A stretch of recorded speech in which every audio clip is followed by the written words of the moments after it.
today. It's really little bit windy today, and I'm thinking to go to my garden to weed instead of watering the plants because they're calling for rain this week. So that's good, even though my husband is not happy because he was gonna suppose work in my greenhouse. But well, you cannot fight the nature. And okay, I'm gonna go to my garden and weed in there, but before that I will show it to you guys the update of my plants, the remaining plants that I got.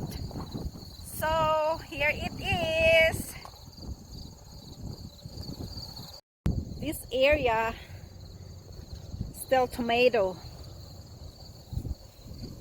I harvest a lot of tomatoes, but my husband wanted to have a ripe tomato from the vine. So it's really dry, and look, but they're doing good. Though sometimes there is too much watering. That's the cause of too much watering, or watering inconsistently. So I just throw it away so the energy of the plant will go to the good fruit.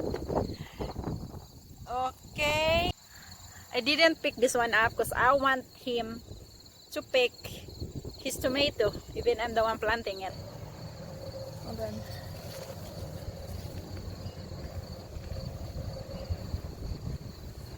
Okay, green onion, look how tall it is. It's healthy. Green onion. This one is really big. Like how many? 1, 2, 3 kapin. My sibuyas.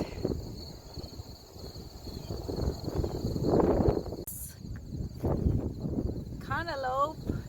I harvest a lot of cantaloupe last week, and there's still more under here, and a squash too. I just didn't want to harvest at one time because we cannot keep up. We gave away a lot.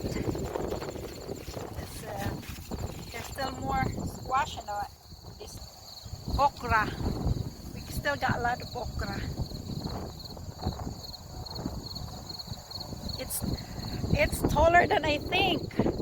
Look, because every time I harvest okra, one time I cut the leaves, so the energy will go to the okra. And look how tall it is, and there's still more in here. And under the okra is the alukbati. Guys, I know it's a little bit windy today, but it will not stop me from showing it to you, the update.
A few moments later. Hi guys, I'm going to clean or weed. Since I am allergic to weed, I got to wear these gloves.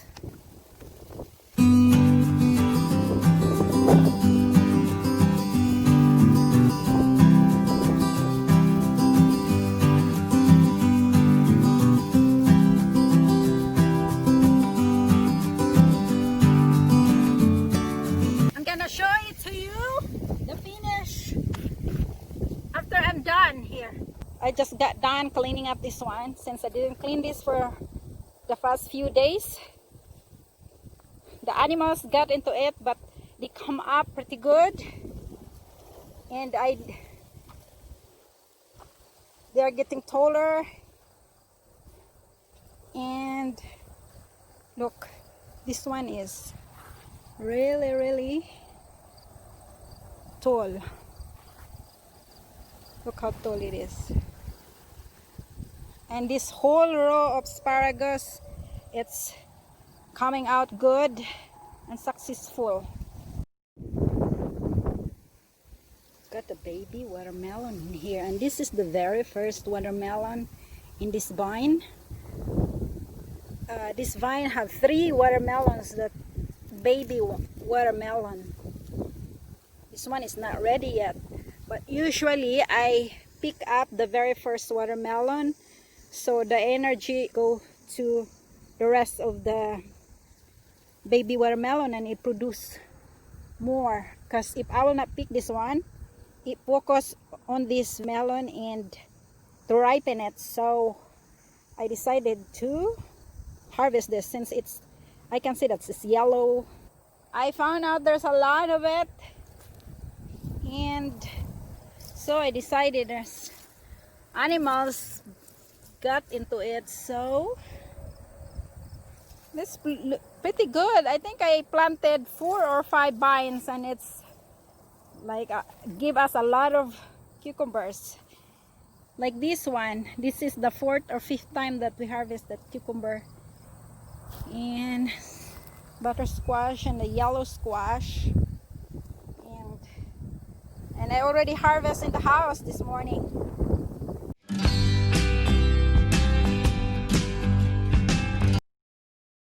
Hello mga amiga o mga kahigalaan, kumusta namon diha? Na ako diri sa akong garden, nag-harvest og nagguna og nag-mower. Nagkuyog adunay nagtawag.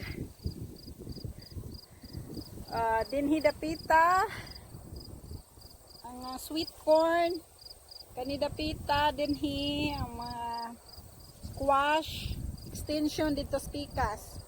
Dito ang mga cucumber sa next year. Hopefully baka himo na kog trellis kay para di na ko magduko-duko kay sakiting kagungkong bitaw. Samot bitaw og kanang matiguang nakasakit imong kagungkong magpilo-pilo ba? Na dito dapita mga kubasa, kalabasa gihapon to o kamuti. Way gabi ha, kamuti ra og kantalop o kaning asparagus kining isa ka linya. Maora ni sa pagkakaroon ng gitanom kay sa next year hopefully mga next year makatanom ko og kaning dugang string beans kanang batong kay aron masaya ba na ay gisahon na sige oy nagpadjadpad ko daaring ahang ko ano ng kao kay init nga hangin may na lang gani kay hangin bisag init.